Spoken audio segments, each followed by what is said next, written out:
Hello, good evening all. Good evening, sir. Yeah, am I audible? Am I audible, Venkat? Yes, sir. Yes, sir. Ritika, am I audible?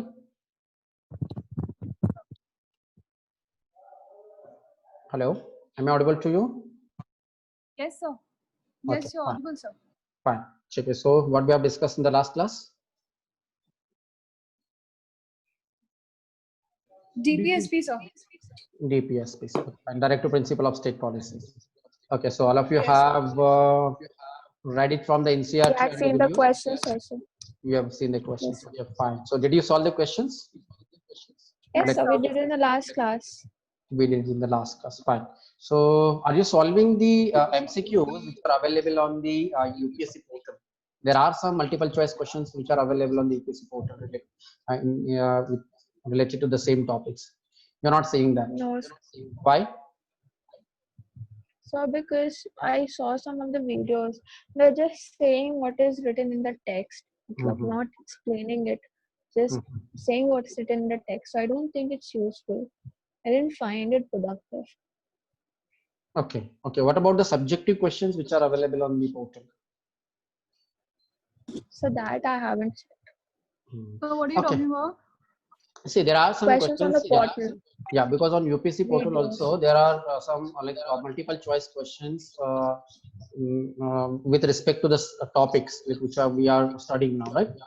So apart from I normally ask you to go through the UPSC's previous set questions.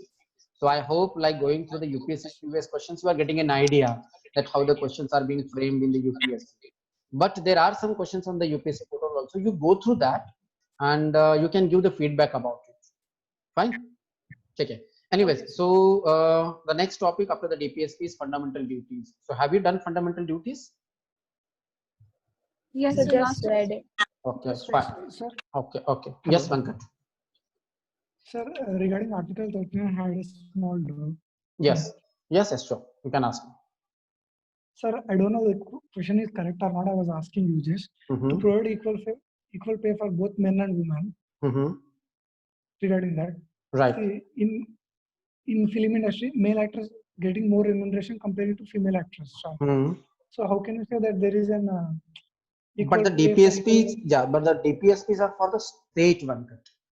We are talking about the directive principle of state policies are for the state, and the film industry, since it is in the private sector, it is a private what you can say the organization.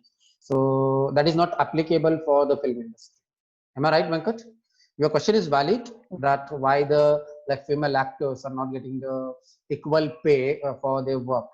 But as we in the beginning only I told you that the directive principle of state policies as well as the fundamental rights are actually directed to the state.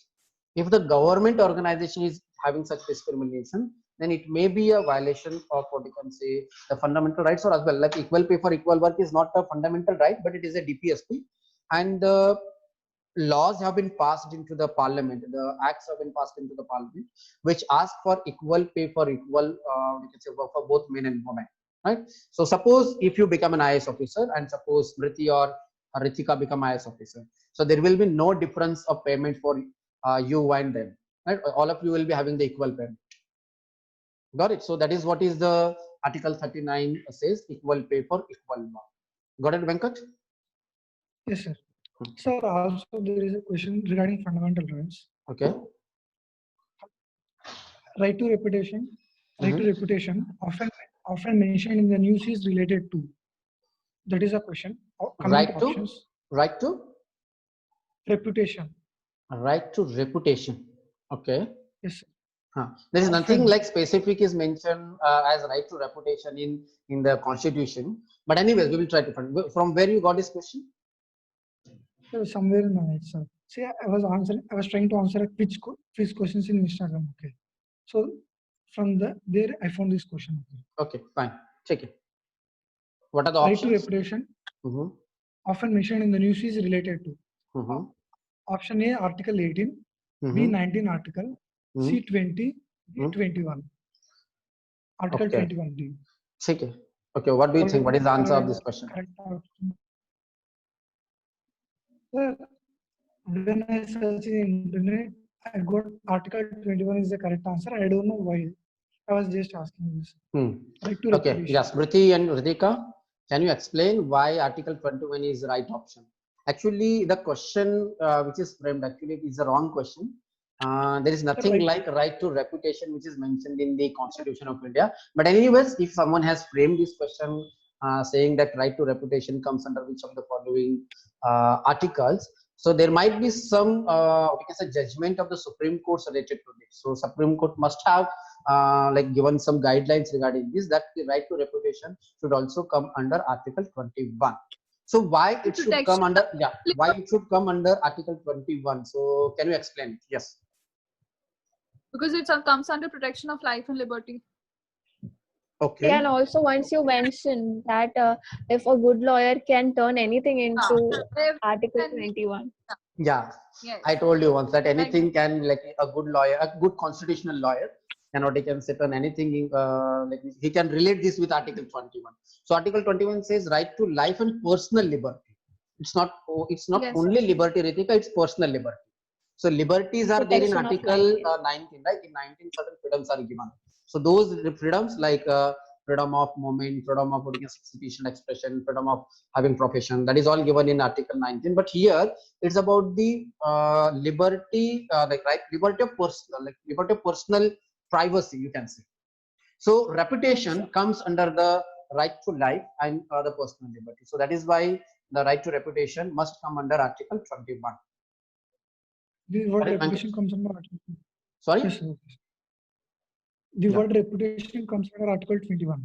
It is not specifically mentioned in Constitution, like the provision Article 21. It is not mentioned, but maybe possibility. Even I don't know. I'll just check it out whether the Supreme Court has given any such judgment regarding this, whether the right to reputation comes under the Article 21 or not. Because many judgments are there of the Supreme Courts which has tried to, what you can see, put such type of rights under Article 21. Like recently we have seen right to marry with what you can say own's choice has been declared as a fundamental right under Article 21, although it is not what you can say explicitly mentioned in Article 21 in the Constitution of India. But as per the Supreme Court of India, right to marry with one's own choice is a fundamental right as per Article 21. That is what Supreme Court said. So we need to check it out whether is there any similar judgment related to right to reputation by the Supreme Court. Yes, Ritika. So it has been mentioned in regards with adultery. The Supreme Court says that the Supreme Court held session 497 IPC as violative of Article 21 of the Constitution. The Supreme Court held that there can be no curtailment of equality of women and the essential dignity which a woman is entitled to have. Right. So that is the reputation Then it of comes women. right to live with human dignity. Yeah, It is only. yeah, that also comes under Article 21. Ritika. And that is the reason why right to education is put under Article 21A. Because getting a proper education, it should also be a right to dignified life. Because when you get an education, then only you can have a dignified life. Right? That is why when the Constitution was amended, when the right to education was added into the fundamental right, it was added in Article 21 and not in other articles. Okay. Fine. Sherry, any other doubts about the DPSPs? Have you gone through the previous year questions, how the questions are being framed on these fundamental rights and DPSPs in mains exam? Yes, Ritika. Mains. Yeah. No, sir. No, sir. Mains exam I have gone through, but it seems very difficult, so I left it. Any questions related to DPSP? Right now, though, I don't have, but I'll have to search. Next class, I'll show There you what was. Check. But I'm Yes, not sure of which yes, year. yeah. Just if you have the questions, we will discuss few questions of the subject also, because just to have a clarity that what you are expected to study in prelims and what you are expected to study in mains, that you will come to know by understanding the questions from this particular topic in mains and prelims. And there are some subjective questions also, like which I can assign to you. Like if you go to the your subject, what you can say the course content, there are certain what you can say the questions which have been assigned in the what you can say in your course, so you can go through it. But again, we are working like at UPSC Pathshala, we are trying to work on like making questions like relevant, like as Smriti is saying, some of the questions she is feeling that they are not useful, they are not as per the recent trends of the UPSC exam. But anyways, we are working on it. A project is going on where we are trying to, what you can say, change questions as per the recent trends, and then we are also trying to, we can put some relevant questions in the for the subject too also. So we can go for that. Yes, Smriti, if you have any questions, we can discuss about it. So from 2016, 2016. you can start. Yeah. Yes, sir. So question number 1 only ask us to discuss the essentials of the 69th Constitutional Amendment Act and the anomalies, if any, that have led to recent reported conflict between the elected representatives and the institution of Lieutenant Governor in the administration of Delhi. But is it related to DPSP? Like what is? No, Do you know what is 69th Amendment?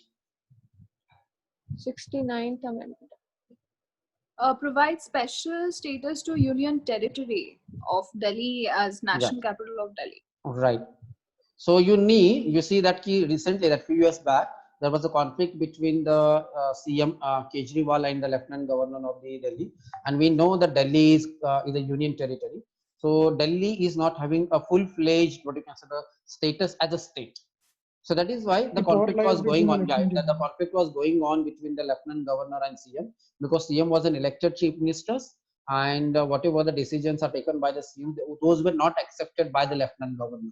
So Supreme Court has given a judgment regarding this, whether the Lieutenant Governor is binding to accept the advice or the decisions taken by the cabinet of the Delhi, right? So that conflicts are going on. So in that regard, the question was asked. Got it? So that is related to union state relations. That is, like we know that in other states, that whatever the advice and what you can say, the decisions are taken by the state cabinet, it is binding on the governor. So governor has to work, or governor has to, what you can say, act according to the advice given by the executive, that is by the chief minister and the council of minister.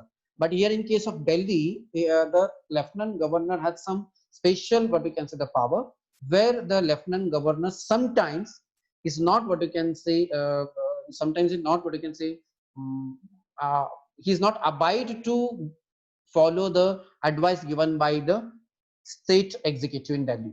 So with that respect, the question was asked. Why the question was asked? Because like it is a 2016 question. So the conflict was going on between the Lieutenant Governor and Arvind Kejriwal in 2015, because he was recently elected, he was newly elected as chief minister, and the conflict was going on. That is why the question was asked. So what do you understand by this question? That whenever such types of issues are going on between the union and state, or whatever the provisions which are mentioned in the Constitution of India, that is, if that is coming in the news, you need to know about it. Right, Ritika, got it? So I had a question about union territories. So the police does not work under the state. How does the police function? Only Delhi government. Like because the law and order subject is given to the Delhi government, and in Delhi the police is under the Home Minister, Central Home Minister. Okay, so there all the sorry. So why do you call it Delhi police? Because it is a Delhi government police. So Delhi police comes under the union government and not under the Delhi. That is Delhi, what you can say, the state government. Okay, sir. Since it belongs to city Delhi, it is called as Delhi police. Okay, like that. Okay, got it. Okay. So there is another question in 2016 only.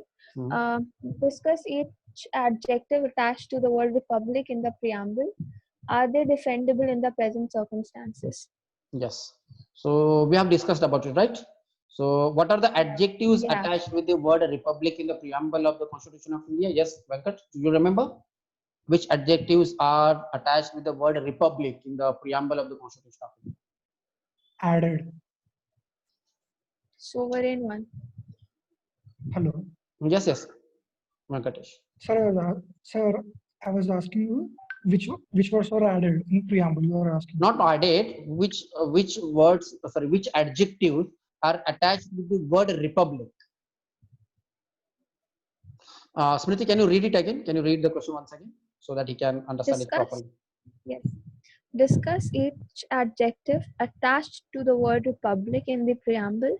Are they defendable in the present circumstances? Yes, Venkatesh. It's the objectives of preamble.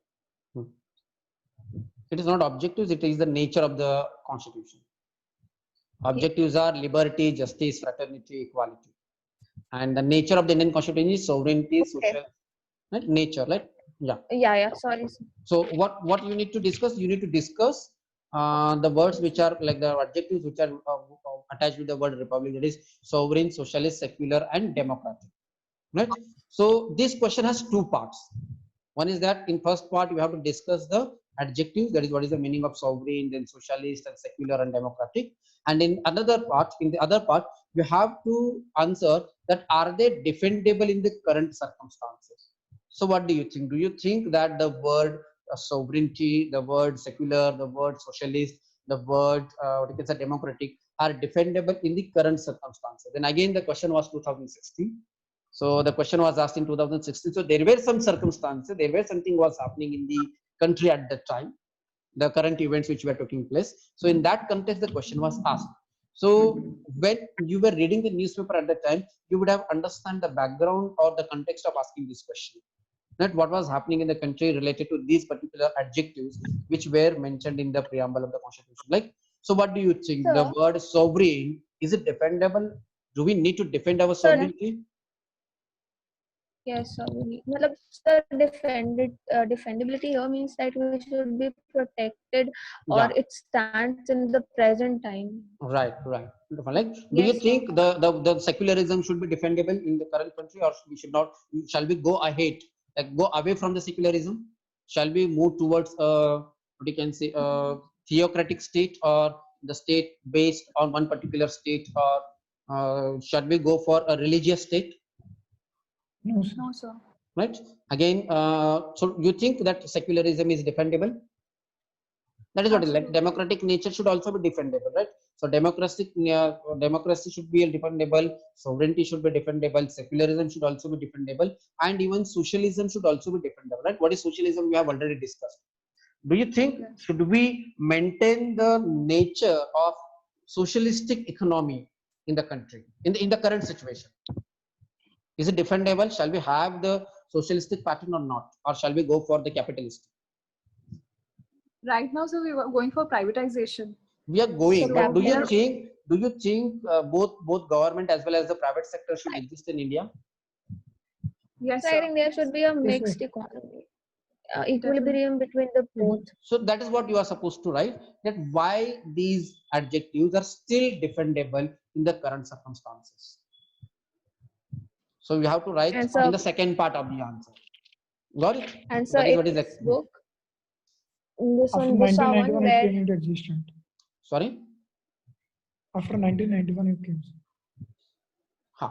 After 1991, yeah, you are right, Venkatesh. After 1991, we are moving more towards privatization. We are moving more towards what you can say the like capitalistic economy. But we can say that even like in capitalism, you know, there is more competition. There is more what you can say that market force are working in the production of the goods and services. But even today, we know there is a need of the government intervention in various sectors. Now, there is a need of intervention of the government in the food, what you can say, the food distribution, in the education, in the social security, in what you can say the health problems in India. Agriculture. Not everyone is can afford to go for the private school, private hospitals, private transport system, private even what you can say. Not everybody can go and buy the wheat at the rate of 25 rupees and 30 rupees per kilogram. Even today, many people in India needs PDS. Even today, many people in India needs what you can say the subsidized what you can say the food grain distribution in India. Right? Yes, Ritika. Sir, there was an article on this. Yeah. Recently, yesterday, I think, that the reservation is becoming a problem because we are going towards privatization. Right. So we are not on reservations. yesterday's newspaper only we discussed that in privatization there would be a difference in the reservation because they would not prefer reservation of scheduled caste. Right. So what do you think? The socialism is still defendable or not? Or shall we go for Yes, sir. capitalism? Because in capitalism, it's all about competition. It's all about what you can say, those who earn, they can, what you can say, go for that. So that is what you are supposed to write in your answer.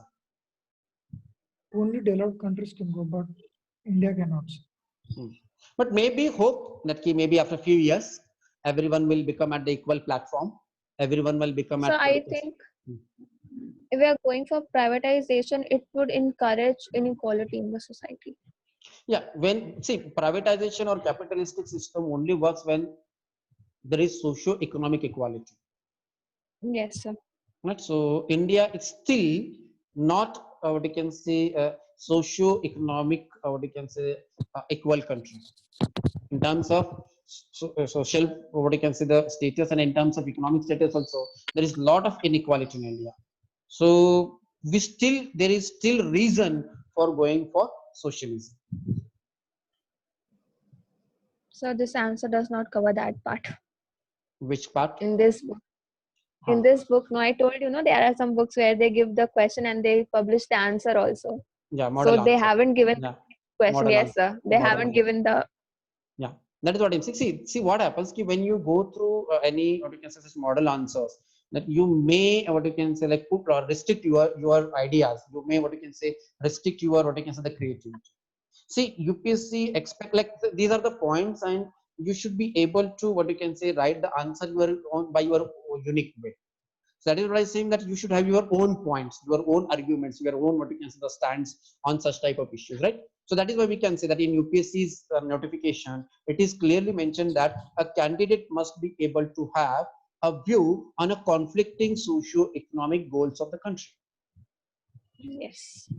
Right? So we have seen that recently one of the MP has introduced one bill into the Rajya Sabha saying that we should remove the word socialism from the preamble of the Constitution of India, because he feels that the socialism is not a relevant in today's circumstances. So there is an MP called Rakesh Sinha, who is a Rajya Sabha MP. So he has introduced a bill, but again due to this lockdown, that bill is pending in the parliament. So I'm expecting that there might be a question related to this particular so the current event in this coming exam. So question can be that, okay, what do we understand by the term socialism? So do you think it is still defendable in the current circumstances? Or the Yes. questions can be like discuss the what you can say, discuss the need of what you can see introducing the word socialism in the preamble of the Constitution of India. Am I right? So when you read the Constitution, when you read the provisions of the Indian Constitution, what you are expected to know that if there is any controversy, if there is any debate, if there is any issues arising out of the provisions which are mentioned in the Constitution of India, then you have to know about it. What is that issue? And you can have your own view on that issue. But having a view on that issue, first you need to know what is the issue. And before knowing what is the issue, you need to know what is the provision in the Constitution of India. That you can understand only the issues related to socialism only when you know what is the meaning of socialism. So that is what is expected in prelims. In prelims, you are expected to know what is socialism. In mains, you are expected to know what are the issues related to socialism. And in the interview, they might ask you your opinion. So what do you think? Do we need to go more towards privatization, or do we still need to have what you can say the socialistic system of economic what you can say the management, right? We cannot in today's Indian Express also there is an article that we are trying to privatize more public sector undertakings, right? The life insurance company, that LIC has been what you can say, some of the shares of the LIC has been what you can say disinvested. So UPSC expects you to have your opinion, your view on that particular what you can say the issue which is going on, right? So in basic, you need to know what are public sector undertakings, what is private sector, what is public sector, how the public sector helps in a country like India where there is socio-economic inequality, and how the private sector is also good. There is nothing wrong in privatization. Privatization is also good because privatization leads to efficiency, competition, choices. There are some advantages of the privatization also, right? That you need to know. But at the same time, you need to know the limitations, you need to know the demerits of the privatization as well as the demerits of socialism. So as per the tone of the question, you have to write the answer. So here the question was, what is the question? Yes, Smriti. What is the second part of the questions which you read? Are they defendable in the present circumstances? So this question is thrown at you. The ball is in your court. So what do you think? You want to defend these adjectives, or they are not defendable? Fine. Defend them. Yes, sir. Check it. Fine. So any other So doubts? the other question. Yeah. So Continue. the next question was regarding the Government of India Act 1935. It was, did the Government of India Act 1935 lay down a federal constitution? Discuss. So to write And down then- the question, to write down the answer of this question, what do you think? What you should know for writing the answer of these questions? Yes, Ritika. Government of India Act, what were the provisions? Because Right. we know that most of the part was taken from, most of the part of the constitution was taken from the Government of Indian Act, but some of the parts were also ignored. So we need to know what points Okay. were adopted and what points were Right. ignored. Yeah. So you need to know what were the provisions of the Government of India Act 1935, and you need to also know how the Government of India Act 1935 had the provisions related to the federalism. So second thing which Yes. you need to know to write the answer, what is the meaning of federalism, or what is the meaning of federal state? Right? Yes. So, Do you know what is the meaning of federal state? What is federal state? union of states, Relationship between states and government. Yes, sir. relationship between state and center. Okay. So Relationship. my question is that what is federal state? What is federalism? Federalism means what? Sir, but India is not federalism, no, sir. India is a quasi-federal, no, sir. Yeah, as per some of the constitutional experts, the India is not a true federal state, but it is a quasi-federal. It is not true federal. So that is what I am asking. What is federal? Federal means what? The Federal states state are means given the Sir, I wrote somewhere. Yes, Ritika. Sir, relationship between center and state. Sharing of powers between center and state. Yeah, sharing Union of the federal. powers. Yeah, sharing of the powers is a part of the federal, what you can say, the constitution, or a part of the federal state. like USA is an example of a federal state. Okay, how? Because the states can take decision, and also if they want to separate, they can separate from the center. So there is no obligation with the center. Okay, fine. Yes, Smriti. Basically, they are the unions. They are self-dependent. They are interdependent. No, they are not dependent on the central government. They are independent bodies. They can have their own systems, and the union cannot question that. Yeah. So you are asking, Ritika, like you are asking a question that how the what you can say, the Delhi police cannot come under the state. Like, so this is a best example that how the Indian states are not having all the powers. So that is why Venkat was saying that India is a quasi-federal, because some of the powers are still with the center. So yes, there are various interpretation of the federalism of India. That is, Indian federalism is called as a unitary biased federalism. Unitary biased federalism means what? Sure. That it is biased towards the central government. But anyways, coming to the basic point, what is federalism? Federalism is what? A system where there are two levels of government, a union government and a state government. That whenever a country like India, like the size of the country like India is very high, and again the diversity is also what you can say, we know there is a lot of diversity in India. So there cannot be one government at the center which can govern the whole, what you say, the part of the country. Like if you go to the England, in England there are no state government. There is central government and there are local governments. There are no federating units. Federating units means what? Is sub-political units. Like in India, we have sub-political units which are called as states. The union government is situated at the center, that is situated at the Delhi, and that has a responsibility of defense, external affairs, telecommunication, and some responsibilities have been given to the state union government, and some responsibilities have been given to the state governments, like some responsibilities like law and order, health, forest, then what you can say, land, then agriculture development, panchayati raj development, local body development. These powers, these what you can say, the responsibilities have been given to the state government. So federalism means what? Federalism means where there are two levels of government, union government and state government, and union government has certain responsibilities while the state government had certain responsibilities, right? So in US is considered as a true federal government where The union government has a completely different responsibilities, while the state government has some completely different responsibilities, and the decisions taken at the states cannot be what you can say challenged by the union government and or the federal government in US. So more autonomy is given to the state in the US, but in India there is not such case. In India we know that in India we know that the central government has more power than the state government, while in USA the state government has more responsibility than the state federal government. So federal government has a responsibility of the defense of the country, external affairs, and some of the what you can say the security related issues are given to the federal government there. But in India, majority of the what you can say the subjects are given to the state. That is what is called as federalism. So to write the answer of that question, you need to know what is the meaning of federalism and what were the provisions in the Government of India Act 1935 which were related to the federalism, and which of the provisions of the Government of India Act 1935 which have adopted in the current constitution. That is what is expected to write. Just Venkat, 1 second. Huh? So that is what is expected to write the answer in this question. So writing here, first thing, while you are studying for the history, you will be knowing that in the Government of India Act 1935, what were the provisions of the Government of India Act 1935? These points you know. Then while you are studying polity, you know what is federalism and what are the features of the Indian federalism. Like Indian federalism, as Venkat said, it is a quasi-federal. Some of the scholars of the constitution says that it is a unitary biased federalism.